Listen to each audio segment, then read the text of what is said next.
Every year we get plenty of sequels and like the latest yearly sports game, but there are those certain games that feel like they have something a little bit different going on. Some games that really have some ambition. Yeah, that's be Black it with Desert right there. graphics, I mean, storytelling, Crimson. revolutionary new gameplay mechanics, something. These are the games that stand out and the ones we look forward to the most every year. So today we're just gonna take a quick look and break down 10 ambitious upcoming games. Starting off at number 10, we have Black Myth: Wukong. This game has been in development for a while now. This game looks very good. It looks very cool. And I'll be totally honest, we have put it on a lot of gameranx top 10 lists, but we've always just kind of talked about what it is. It's a Chinese mythology, Dark Souls-y action-adventure style game with seemingly really good graphics. We've seen a lot from this game so far, like I mentioned, like the really stunning visuals and presentation, but also larger-than-life, over-the-top boss battles with cool animations, a lot of really fun attacks and different weapon styles the main character uses, some larger kind of open areas for exploration and platforming. But ultimately, this does look like it is boiling down to being a challenging RPG combat experience. There's going to be some loot and, like I said, different weapon types, but it's all about the challenge. At least with the gameplay I've seen, this does look like this is going to be a pretty brutal one. But what's really ambitious isn't like the combat or the Souls-like stuff. We've seen a lot of games innovate on that genre before, right? With Black Myth: Wukong, we think the coolest, most interesting thing about it is that it's based on the classical 16th century Chinese novel Journey to the West. Something that not everybody knows about, but if you're getting into like, you know, historic literature.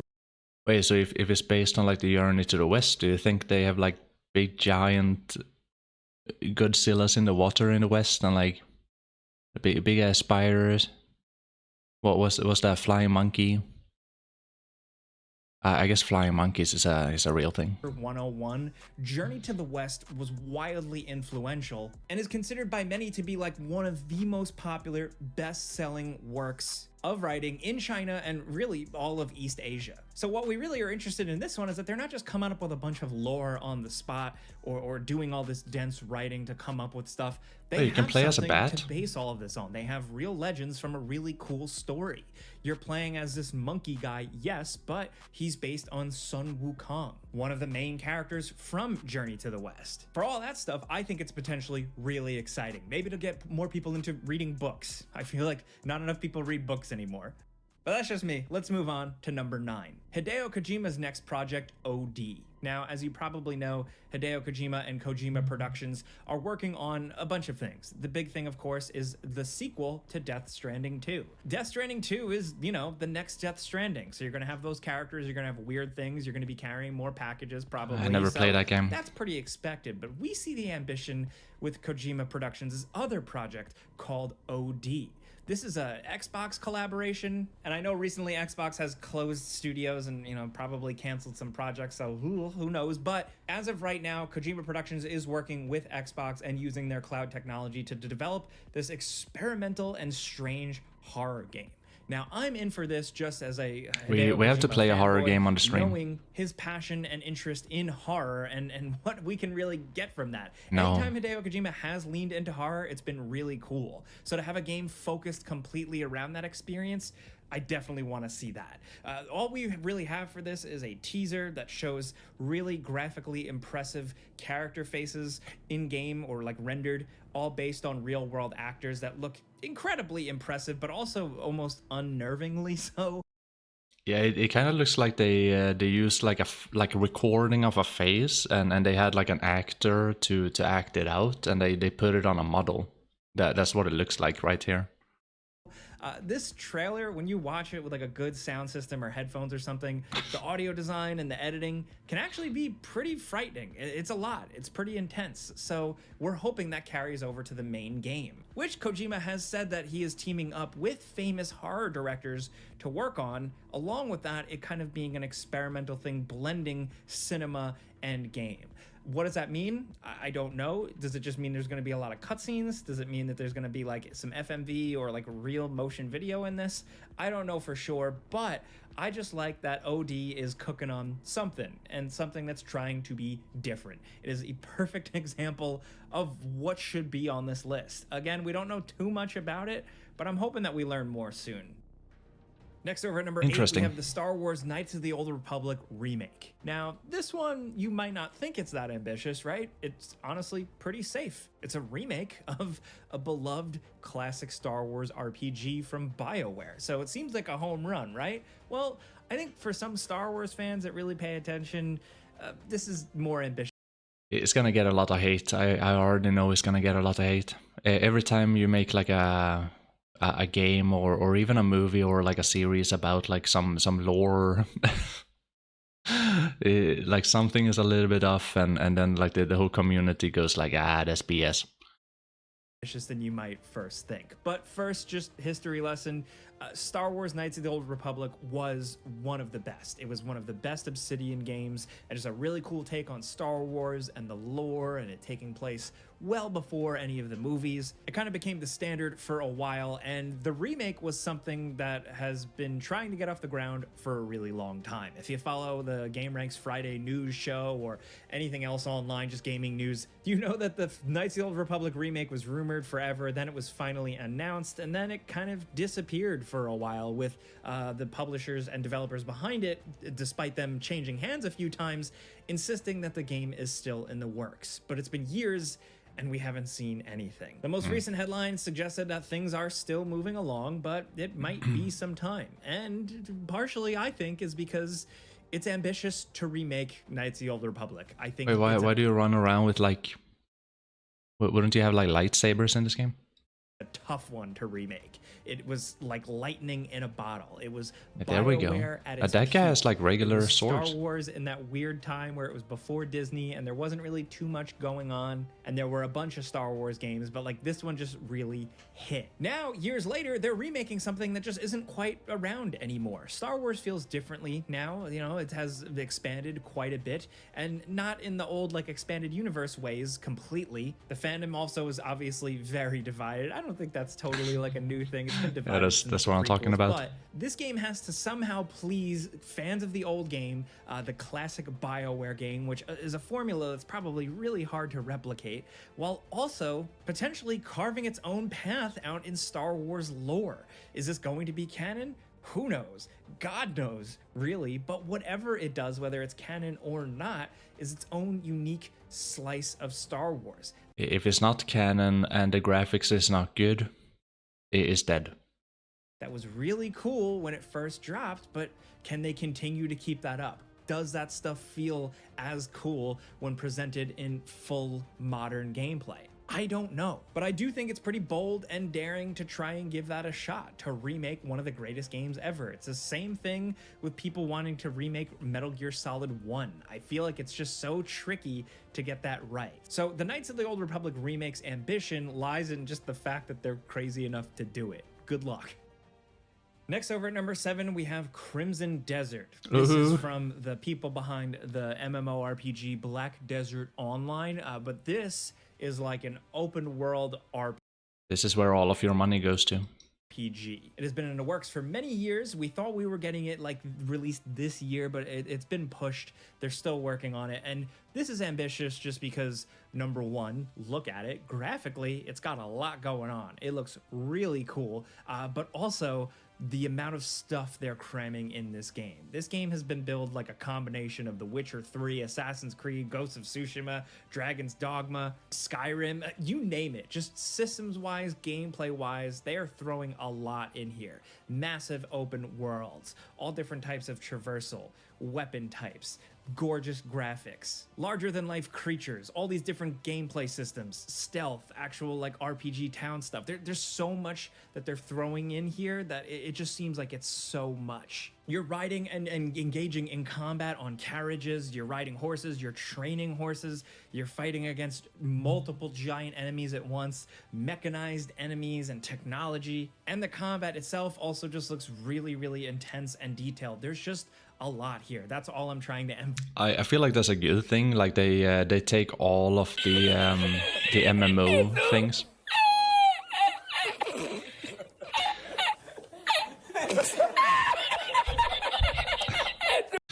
The fact that they put so many things into an RPG like this, like I played a few of them, and usually it's like you go from A to B to C to D, and then you're done, right? And then you don't have anything to do, and then you play the next game. But I kind of feel like this is a good thing if they throw in like a lot of things to do. So like whenever you're done with the questing and everything, you just do whatever you want to do. Like if you want to kill these guys, just do that over and over, and like get some good combat, like get some gear, like grind a little bit, fish a little bit, level up some. I feel like it's good. Looks like a more graphic, polished video. Yeah. They're using a different engine. This is like where all of the resources went into. And the combat itself also just looks really, really intense and detailed. There's just a lot here. That's all I'm trying to emphasize. The last big gameplay trailer we got was from Gamescom 2023, and it just showed that there is a lot with this one. They are incredibly ambitious, essentially like... I feel like this is going to be a little bit more popular on console though than what is going to be on PC. I think it's going to be like okay on PC too, but it just feels more like a console-y, laying on the couch, like kind of a game. Cramming in so many systems, like a bunch of stuff that would keep you busy for hours and hours and hours in an MMO, but in something just more like a big open world action RPG. We're really hoping this one turns out awesome, because on paper and like everything that they're going for, it seems really awesome. Next over at... Yeah. I mean, it's good for everyone if Crimson Desert does good, because what was good for, a game that PA do is good for PA, and maybe they can put more resources in BDO because it's like a money machine, It's like hopefully it doesn't flop. That would be really bad for everyone, like, because they put so much resource into it and so much money into it, right? It would be for the best for this to be very good, like. But yeah, the other thing is the other thing, like that the fact that they borrowing developers and like, BDO sometimes suffer because of that reason, and like that's its own little thing, like that's not really good, but like it looks fun, it looks cool.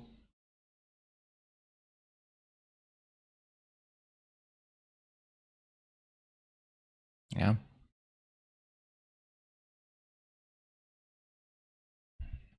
It's been a while. You've been lurking a lot. Hey, Betray, how you doing, buddy? Just thought about to say this. Just like when they took our Shadow Arena, they would have just kept these thing stories mechanics in Crimson and making BDO better. Yeah, for sure. They could have even worked on a BDO 2. This could have been BDO 2. Like new engine, you go to a new land, you kind of restart a little bit, not like fully, because like, people would go crazy if you had to restart fully, but yeah. Their decisions to make this into an RPG and whatever, and not make it like into BDO 2, they would have probably made way more money if they made BDO 2 than to do this. But maybe they wanted to do something else, but kind of copy paste the whole idea. So yeah, for sure. I don't know if I probably won't play Crimson Desert, but we can probably take a look at other people playing it and reacting to it live. But I don't feel like... Nah, it feels more of a hustle for me to like download, pay for it, play it. Like, it depends on what the community wants to see, But I can definitely react to it, and we can watch someone else play it, and then it kind of depends on what you guys want to see. Like, if you guys want me to play it, like, there's I'm up for that. But if people don't want to see that, it's like Funny thing is, if Crimson Desert flop, then people will be even more mad because they spent all of the time resources on Crimson Desert making BDO better, and it ended up flopping anyway. Yeah. It's better for everyone if this is a success, because the decisions they already took is already been made. history is history. Hopefully they change in the future going forward with other decisions, you know, like...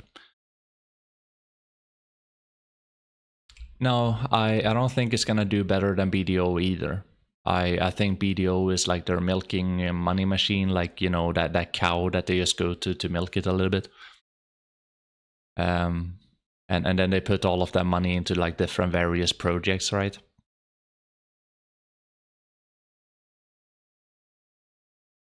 But yeah. Hopefully they make like a BDO 2 in the future. I say that because no other game company want to make like a BDO type of a game. It's only PA that want to make BDO, and like, sadly, I wish there to be like a BDO competitor, but I think the one that is gonna make like, you know, an enhanced BDO model is gonna be PA. Maybe, or maybe they deem it to not be worth it. Like they might want to roll into more cash grabby thing, you know, like mobile games, or yeah, they're investing a lot now to go into the Chinese market, and like who's to know how that's gonna play out, like. And like everything that they're going for, it seems really awesome.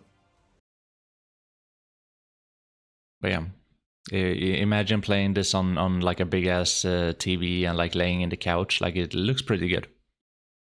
Next, over at number 6, we have 1943 Rise of Hydra. This is the next big Marvel game, and this is ambitious in kind of an old school way. When they revealed the first look at this game, you know, showcasing the NVIDIA graphics and how this was all in engine, it almost feels like an old school game reveal where it's just crazy budget, big action adventure stuff, wild set pieces and cutscenes, and you just don't see tons of these anymore. Like, is it getting unsustainable to make these big crazy things? I don't know, but they're trying with this one. They got Marvel money, and with it being so bombastic and gorgeous and cinematic and adventurous, Amy Hennig is behind the wheel. The person... I mean, that's a huge thing for people that love Marvel and like action heroes. It's like they implement like almost like a movie into the game. So like when you play the game, it's almost like watching the movie. So that's pretty huge. Behind stuff like the Legacy of Kain games, but also she kicked off Uncharted. So there's some of that DNA. But yeah, people like me that could, you know, enjoy a Marvel movie every now and again, you know, every 3 years or whatever. Like, this not really, you know, a game for me, you know. Here, but they're doing it in World War II Nazi-occupied France with Captain America and a Black Panther. That is really cool. Like, as a comics person, I am. Did I say a movie for me? I mean a game for me. From a storytelling and gameplay perspective, I just think there's a lot of potential. The trailer that we saw even teased like a little showdown between this Black Panther, which is T'Challa's grandfather, and Steve Rogers' Captain America. There's also apparently other Wakandan spies. There's probably S.H.I.E.L.D. and Hydra spy stuff going on here. I'm just really excited to see how they take on the Marvel universe. You know, less of an MCU thing and more of like a Brubaker comic type thing. But that's where the ambition really lies for us here, is like when you just like write down the bullet points. It's like, okay, World War II, Nazi-occupied France, Black Panther and Captain America running around, big cinematic action. I don't know, that just sounds to me like a crazy fever dream, and I'm all for it. I don't know when we're actually gonna see this thing, and also, it almost looks too good to be true graphically. I see this stuff and I still, maybe it's from like the early 2000s, seeing those gameplay trailers that just were total BS. I see this and I go, yeah, okay, we'll see. But if it looks anywhere near as good as this and it nails those ideas, like those bullet points I mentioned, this could be awesome. Next, over at number 5, we have Blight Survival. They definitely put a lot of money into it. This is one I'm still a little bit on the fence with, specifically because Wonder Woman not in the game. It's another one of those games that releases a really, I mean, that'd be a big sale point. That seems like a great idea from a very small studio we don't know anything about, and that's it. I mean, we've seen it with The Day Before. That happened recently, but Blight Survival's been on our mind for a little while, because if it does turn out to actually be as cool as this trailer is, it's a good idea. It is essentially a co-op hack-and-slashy extraction game with you and up to 3 other players essentially running into this plague-ridden no man's land between 2 kingdoms. But not only is it like just a couple of player co-op extraction thing, it's got like very realistic, almost cinematic graphics and weighty physics-based and directional gameplay. It almost looks like For Honor combat where every swing matters, everything is deliberate and slow and almost realistic as you're just like murdering creepy plague zombies. The visuals are stunning, the environments are like really like nothing we've really seen. It just looks very eerily realistic, but also has a good creepy horror edge to it. And to incorporate that with multiplayer, it just seems like a potentially cool idea. We haven't heard too much since this initially dropped, but we do know that they're partnering with Behavior Interactive, the people behind Dead by Daylight, to kind of get this thing published. So they're going to be helping out with resources and stuff like that. Maybe they saw this and really believed in this idea too. Maybe it is really ambitious. I don't know if it's like Souls-like, but I was about to say like I don't know. What's the point of like what do you do in this game? Like, do you just like free, like, is this a sandbox, like you just go around and kill things, like, or is it like you're following a story? Or in the trailer right here, like it's only like throwing you into the gameplay, like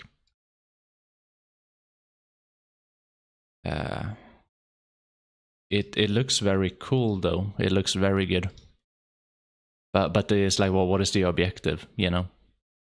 What are you trying to do here? It's like, are you only killing people to kill people, or like? Drop, but we do know that they're partnering with Behavior Interactive, the people behind Dead by Daylight, to kind of get this thing published. So they're going to be helping out with resources and stuff like that. Maybe they saw this and really believed in this idea too. Maybe it is really ambitious. I don't know for sure, but this initial trailer reveal concept thing is really sweet. But yeah, it's like you can play solo up to 4 players. It's like, are they just gonna throw you into a map and you try to survive or something? Or I'm interested. I want to know what you I want to know what you're supposed to do. What are you supposed to do? Calling your game everywhere is already really ambitious. Is there something about an extraction? Yeah, you did do that. Yeah. But like you're waiting to get saved or something? You know, it's like a timer. Ambitious, I'd say almost too ambitious. But this game is very much trying to go for a game where you can do a bunch of stuff and have a ton of freedom. Now, this game is significant because it's from a new studio called Build a Rocket Boy, set up by Leslie Benzies, one of the original people behind the Grand Theft Auto series. So with him having that name behind him, he was able to get funding and make this new creative project, which has been in the works for quite some time now. We've gotten glimpses of it. We've gotten trailers that have kind of teased almost 2 different worlds or multiple worlds, different art styles, kind of a cartoony, more Fortnite type of thing, and then a more cinematic, realistic, gritty sci-fi other aspect. That's all very confusing, but then you also throw in like what this game is cooking. What they've been talking about with this, it's like The Sims mixed with Grand Theft Auto. I kind of already know what the idea is behind this. When they talked about the guy that made like GTA, right?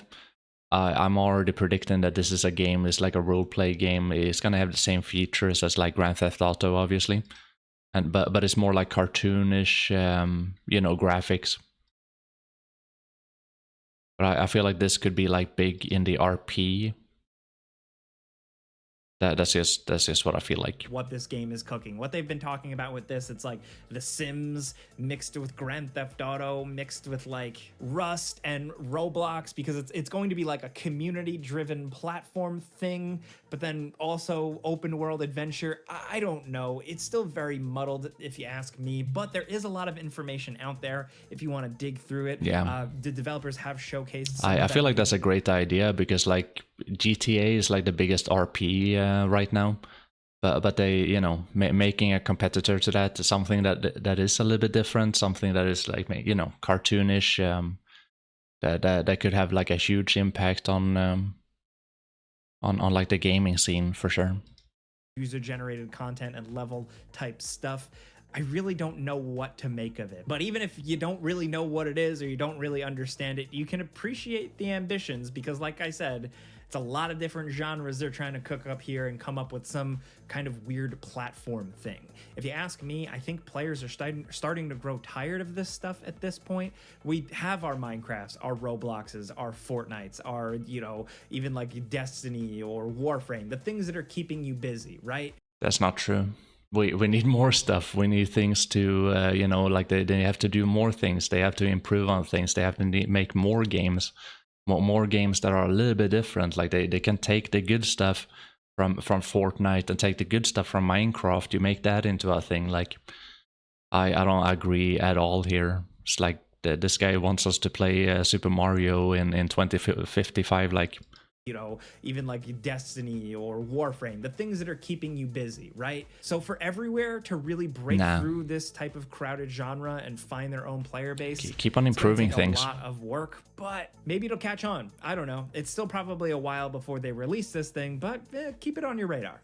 Next, over at number 3, we have Judas, the next game from Ken Levine, the creator of BioShock and BioShock Infinite. With Judas, he's changing gears with a bit of a smaller team and going for kind of like a BioShock in space, but centered around kind of procedural storytelling, where the game reacts to like the choices you make. That's and cool. You essentially having 3 artificial intelligence characters or hologram characters to deal with throughout the game, and the more who you choose to side with, the game will react and change accordingly. So not only from a story standpoint, but also from like a gameplay standpoint. That stuff sounds really cool. A lot of really cool ideas on paper, and developers have tried many times in the past to make games that really react to what you're doing to, you know, different degrees of success. But those types of concepts in a kind of BioShocky game where you're running around on a space station, you're shooting monsters with cool guns, you're also zapping them with hand powers and hacking. The only thing I don't like about games like that is I think it's cool, like every decision has a different outcome, but the thing I don't like about it is when it's like when you can already see it. Like you make a decision, it's like, oh, you already know what's gonna happen. So that's a one thing that they have to develop in a very good way, when you don't like already know what your decision is gonna do. And doing all that type of stuff, I do think it's potentially a good idea. There's still not a ton of information out there on this one. There are a couple of previews out there. One, of course, by yours truly. I did with the Friends Per Second podcast I do. But even still, it's still in the works and we need to see more. But with Ken Levine at the helm, you got to give him credit for always trying ideas. Those ideas may not always land with everybody, but at least he's trying something different. BioShock was weird, quirky, and unique. BioShock Infinite was weird and quirky and unique, and Judas is looking to be the same. Now down at number 2, we have Kingdom Come Deliverance 2. Now, this one is getting by on ambitious, sort of because of the game that came before it. This is really the only sequel on this list, but it's ambitious just because it's expanding upon what they did with the first game, which the first game at launch, you know, for all its flaws, was really dedicated to a hardcore RPG experience set in a historically accurate and realistic medieval Bohemia. So they're continuing that here with a bigger world, way more detail, way more to do, more customization, and the continuation of Henry's story. So with more budget, they can allow more customization, more detailed NPCs, bigger towns and cities, actually living your life, more realistic survival elements, you know, building on what the first game had. And that's all we really know, because it was just recently announced. It is coming this year, but we haven't gotten too much information about it. But even just glancing over like the bullet points for the Steam page and stuff, it does sound like they're just doing more, bigger, and better. And the first game was really ambitious, so we're excited to see them really tap that potential this time. Even the combat, I was gonna be like, yeah, how does the combat look like? But even that looks like it looks Steam pretty page good. And stuff, it does sound like they're just doing more, bigger. Where is it? Announced. It is coming this year, but we haven't gotten too much information about it. But even just I glancing guess it's over hard like to the see, bullet but like points for the Steam. Now down at number 1, we have Light No Fire. This game is ambitious. Information about it. Yeah, this can be promising. It just depends on like how the combat is right there. So how clunky is that gonna be, and like,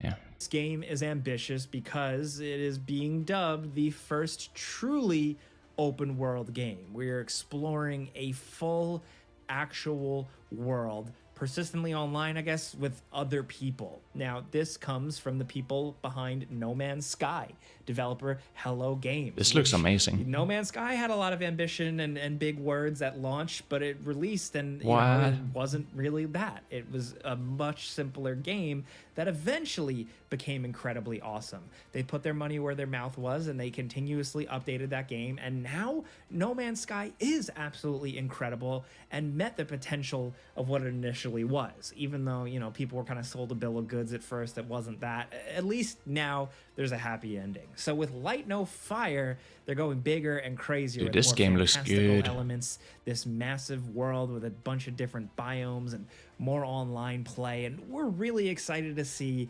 how that goes. We know they've been working on this for a while, and we're hoping that it can meet those lofty ideas. As vague as they still are at this point, we don't know everything about it, but hopefully they've learned a lot from No Man's Sky, which did turn out to be incredible. So if this is anything as cool as No Man's Sky, I am definitely interested.